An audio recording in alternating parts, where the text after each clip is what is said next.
Part 1.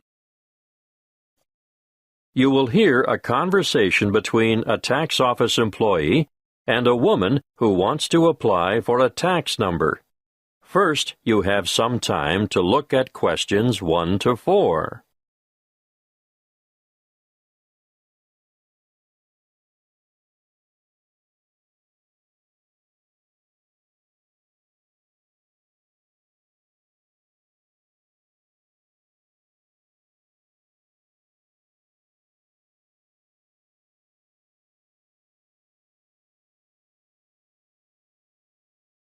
Now we shall begin. You should answer the questions as you listen, because you will not hear the recording a second time. Listen carefully and answer questions 1 to 4. Good morning, tax office. How can I help you? I'd like to apply for a tax file number. Are you a citizen? No, but I'm told I still need a number. So what is your residency status? Are you a permanent migrant, or perhaps a temporary visitor? Oh, I'm a permanent migrant. And you need a TFN? A what? A TFN. It stands for tax file number. Yes, what is that exactly? It's a unique number we issue to individuals and organizations to help administer tax collection and other government systems. Why do I need one? In actual fact, you don't. What do you mean? It's not compulsory, you know. But I should get one? Well, it's a good idea. Otherwise, you'll have more tax withheld from your wages or salary. In fact, you won't be eligible to participate in the PAYE, that's pay-as-you-earn system, and you couldn't apply for income support or other benefits. You wouldn't have to pay the Medicare levy, but then you wouldn't be entitled to claim Medicare benefits either. I'd better have one then. Okay. So you're currently living in this country, right? Yes. What kind of visa do you have? A working visa?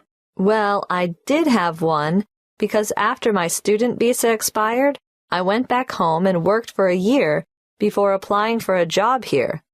The job turned out to be permanent and full-time, and my employers wanted me to settle here. So now I have a permanent migrant visa. Now, once you have a file number, you never need to reapply. Even if your circumstances change, for example, if you get married or decide to take an English name, they'll even use the same one when you retire and apply for a government pension. I see. Have you ever had a TFN before? No. Right. Let's get on with the application process now. Before you hear the rest of the conversation, you have some time to look at questions 5 to 10.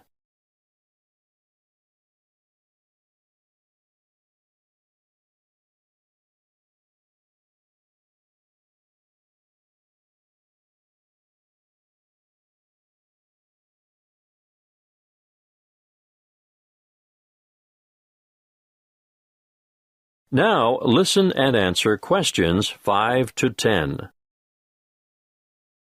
What is your passport or travel document number? Oh, just a moment. I have it here.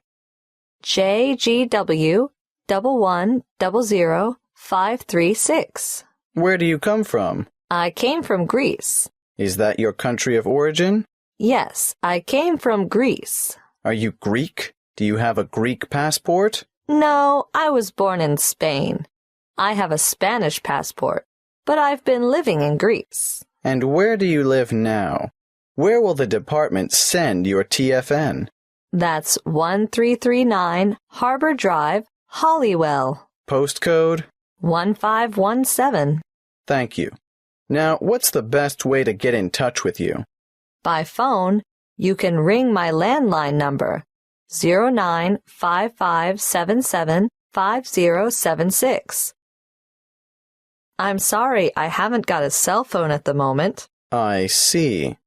Can you give me the details of someone else we could contact if we can't get you during office hours? That would be my landlady. What's her name? Martha Pierce. Is that Pierce, P-I-E-R-C-E? No, it's P-E-A-R-C-E. And her number is? The same as the one I gave you. Yes, I've got that. Now, for some more personal details, what title do you use? Excuse me? Are you Mrs., Miss, or Ms.? I'm not married. Put me down as Miss. All right. What's your surname? Farina. What's your first name? Maria. Do you have a second or middle name? Well, 2, actually. What are they? Rosa Anna. I'm guessing Farina is your maiden name, since you haven't been married. But are you known by any other names? Farina is my only surname, but people call me Mary. As a first name? Yes. When were you born, Mary? Can you give it to me in the following order? Day, month, and year? The 15th of November, 1983. You're obviously female. So that brings me to the last question, which I don't really need to ask. What's that? Your husband's name. I don't have one. I know. So I'll just write down N.A. for not applicable. Thank you. That is the end of Part 1. You now have 1 minute to check your answers to Part 1. Part 2. You will hear a talk about keeping children safe on the Internet. First, you have some time to look at questions 11 to 16.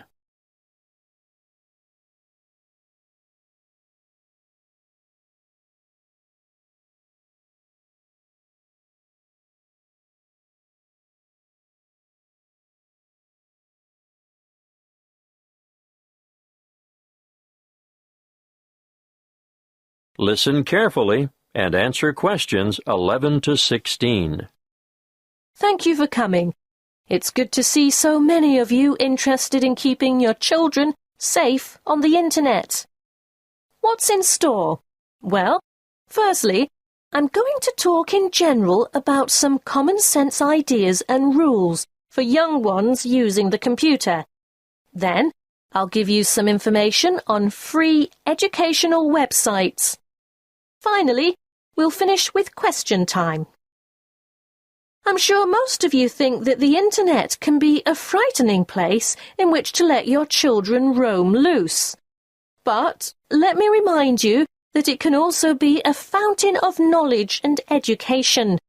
The trick is to avoid the former and utilize the latter.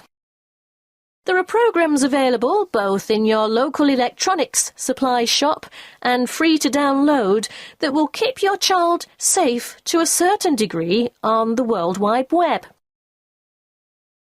A popular one is Online Family Norris, which bars things like military and social websites. I wouldn't advise you to rely solely on a program to protect your family, though. As good as it is, you cannot abdicate your responsibility as a parent. I'm sure you all know that, or you wouldn't be here. When all is said and done, the best way to keep children safe is to educate them and keep an eye on them. For this reason, you should make sure the computer which your child uses is kept in a communal space, where you can look over their shoulder from time to time. It is paramount that you teach them never to divulge their proper or full name, and to never provide personal information, such as where they live or what their phone number is. Tell them that online friends must remain just that, online, unless they are supervised. It is difficult, I know, to teach children about the dangers of the world when they are so naive, so trusting and innocent. But without going into great detail, you must alert them to the possibility that the people they are chatting with may not be who they say they are. It's also sensible not to give them their own email address until they are old enough to use the Internet safely. So, all communication from websites will go through you. When they are old enough to use social sites like Facebook and MySpace, teenagers need to know that whatever postings they put on the web will remain accessible forever. Nothing is ever really deleted there. And embarrassing pictures or remarks may come back to haunt them one day. For instance, when they apply for a job, they could jeopardize their chances as the employer or human resources staff will look on the web to find out more about their potential employee, and they may be shocked by what they find there. Not the sort of stuff an applicant would want on his or her CV. It can also make them more vulnerable to bullying. Unfortunately, bullying on social sites is another thing to look out for, and I have to tell you, it's on the increase. It's a very difficult issue to deal with, but something that is more easily detected if the computer is kept in a family space. If we can put these negative issues aside, let's not forget that the internet is also a wonderful place for children of all ages. Teenagers may be mostly networking on social sites or completing research that they've been asked to do as part of their homework assignments, but younger children can get assistance with mathematics, spelling, and reading on a variety of free and paid-for sites. Before you hear the rest of the talk, you have some time to look at questions 17 to 20. Now listen and answer questions 17 to 20. A good way for children to learn and have fun at the same time is the website mathtutor.com. They can practice mathematics on this site, no matter what their level, while they compete against other children from all over the world. And here's a fun way for primary school children to learn the spelling words for the week. It can be such a chore for some children. They just type them in and play games to learn them. What's that? The website? Oh, sorry. Yes, you'll need to go to spellcity.com for that. The one I'm going to tell you about now is one of the most practical sites that's popular with people of all ages. Children, or parents for that matter, can learn to touch type as they sing along with songs, and there's a variety of funny characters to help you enjoy yourself as you learn. In this day and age, typing is essential. Everyone should be able to type fast and accurately. So, go to beeb.co/typing and try it out. Don't just leave it up to the kids. Here's a site that parents can use to download worksheets to extend their children by giving them further practice. It's called coolresources.com, and I can really recommend it, particularly for middle school students. Now, are there any questions? That is the end of part 2. You now have 30 seconds to check your answers to part 2.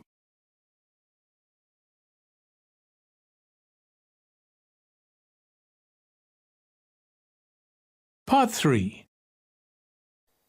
You will hear a conversation between two students in the education department who are discussing their first assignment. First, you have some time to look at questions 21 to 28. Listen carefully and answer questions 21 to 28. Hey, Ted, what are we going to do about this assignment? Well, Cleo, I think it's pretty straightforward. Oh? Yeah. The topic is why study abroad? I suggest we do a survey of international students, collate the responses, make a graph, and exhibit our findings in the form of a poster. Wow, you have given this some thought, haven't you? Of course. This is only the first assignment. There will be a lot more to come, so let's get this one out of the way quickly. Well, how do we do the survey?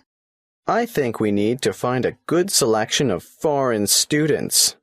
So, how about we go over to the English language school at lunchtime and talk to some of the students there? That's not a bad idea, but we shouldn't limit ourselves to that department. Why not? Well, think about it. They'll all give the same reason, to learn English. Of course, you're right. Well, one of us could cover the language school, and the other could go around the business school. Yes, I know there are a lot of internationals there, too, but I think a random sample from foreign students on campus might give us a better range of answers. What are we going to ask them? Why are you studying abroad? An open question like that could mean we get hundreds of different responses. It would be better if we made up, say, 10 reasons and asked each respondent to place them in order of importance. You're right. That would certainly make collation easier. Any ideas about what these 10 reasons might be? Sure, I've got enough foreign friends to know quite a lot about what motivates them. Okay, number 1 is... I think that's obvious. How about study abroad is the best way to learn a language? And number 2 is obvious as well. I know. Study abroad gives you the chance to travel. What's third? It's either culture or friendship. Okay, let's go for culture. Study abroad gives you first-hand experience of a different culture. Not just that, but it gives you new experiences as well. Not all of them are good, but it's meeting those challenges and adapting to new situations and solving problems and so on. Let's make that a separate reason. How about study abroad, will compel you to develop new skills? Sounds good. Then study abroad promotes international friendship. What are we up to now? Wait, that was number 5. Do you think learning about yourself is the same as developing new skills? No, I think it's quite different. Probably more closely related to culture. You really mean embracing new concepts and perceptions, don't you? Yes, and reconsidering one's own beliefs and values, or at least seeing them through new eyes. We could make the next one and call it something like, Study abroad provides the opportunity to learn about yourself. We ought to throw in a few about study and work, because I'm sure that rates highly with many foreign students. Of course. Study abroad gives you the opportunity to expand your academic, Academic what? Let's simplify it. Make it the opportunity to study different subjects. Yes, good. It can also enhance the value of your degree. How's that? Well, I think you can take courses you would never have had the opportunity to take on your home campus, and employers will know also that your language skills have been given quite a boost. Isn't that the same as number 7? No, I think it's a separate issue. All right, keep it. Now, I think this next one is more important. Shall I change the order? No need. The students are going to rank them according to their views. So what is it? Study abroad enhances employment opportunities. Ugh, why didn't I think of that? Anyway, there's one even more obvious than that. Let me guess. Study abroad broadens your mind? Exactly. Okay. Now we have 10. Let's print off 100 questionnaires and go and do the survey. Before you hear the rest of the conversation, you have some time to look at questions 29 to 30.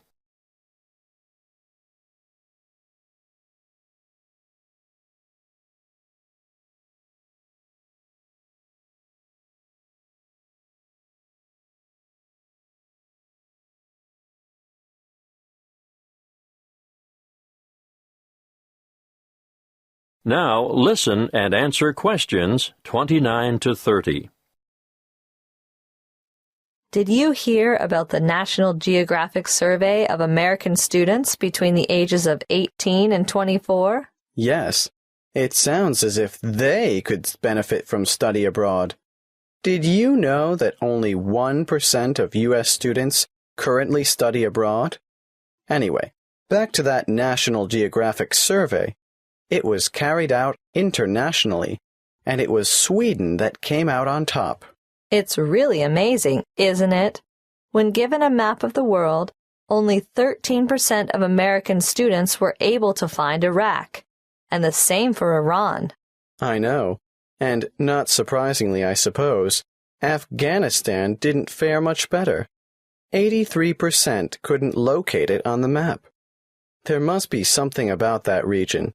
76% couldn't identify Saudi Arabia either. But Asia didn't come off much better. Over half the students couldn't find Japan on the map. But do you know what's really incredible? Yes, I do. 11% of them couldn't even find their own country. It's no wonder the USA scored near the bottom, only 2 points above Mexico, which was ranked last. That is the end of Part 3. You now have 30 seconds to check your answers to Part 3. Part 4. You will hear a talk given by a lecturer in the Art History department. First, you have some time to look at questions 31 to 40.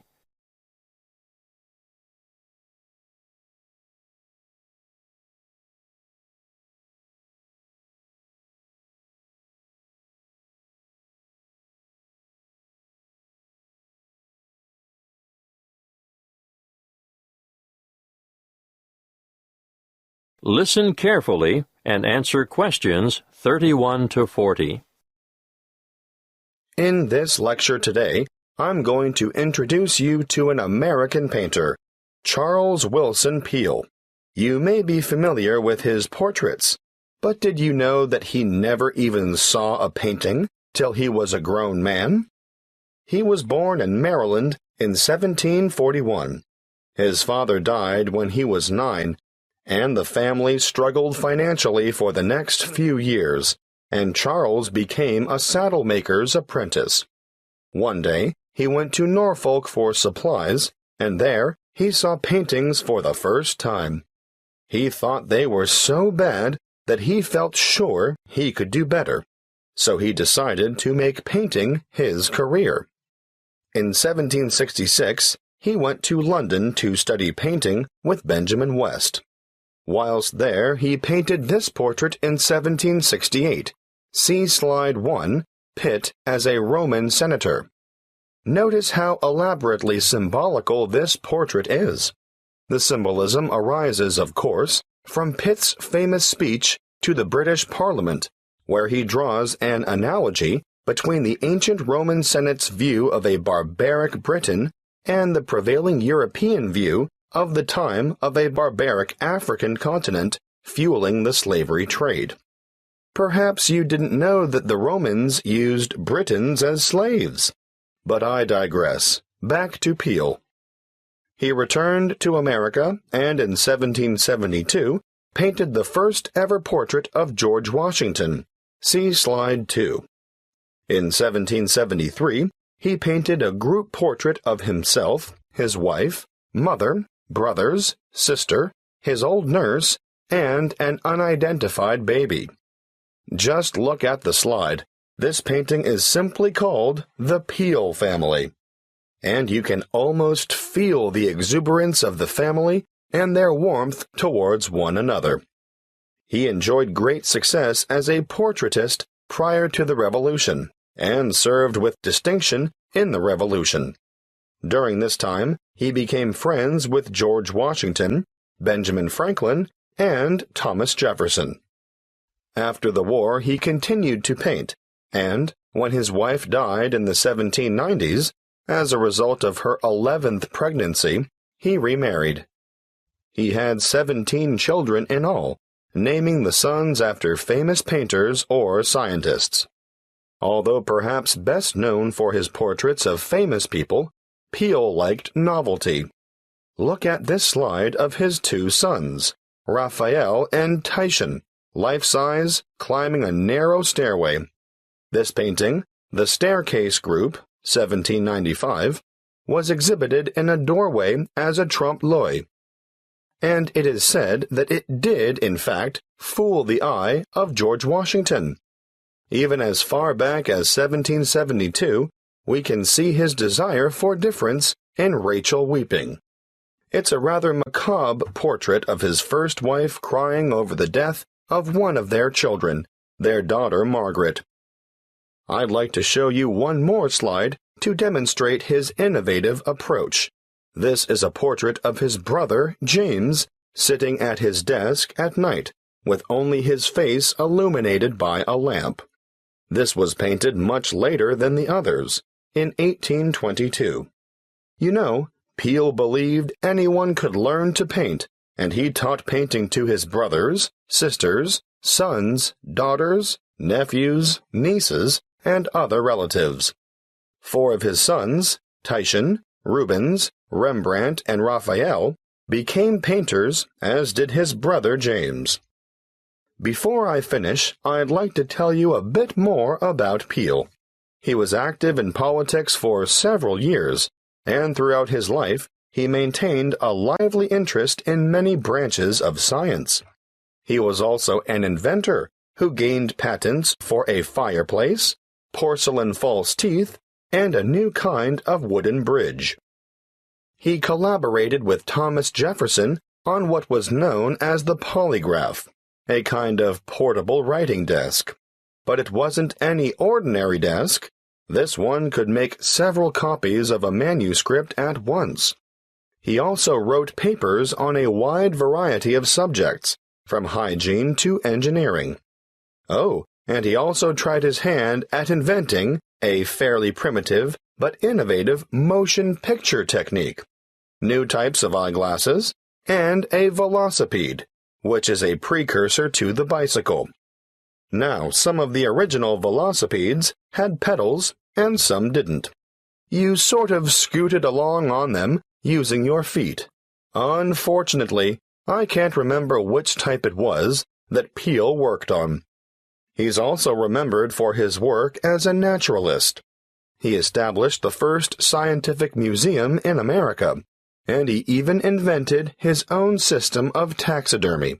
For those of you who aren't sure what taxidermy is, it's the art of preparing, stuffing, and presenting dead animals so that they appear lifelike. He was also well ahead of his time in that he placed his animals in a simulated natural environment. His most magnificent exhibit, however, was the complete skeleton of an extinct mammal known as a mastodon, which he helped excavate. The event was memorialized in his extraordinary painting, The Exhuming of the Mastodon.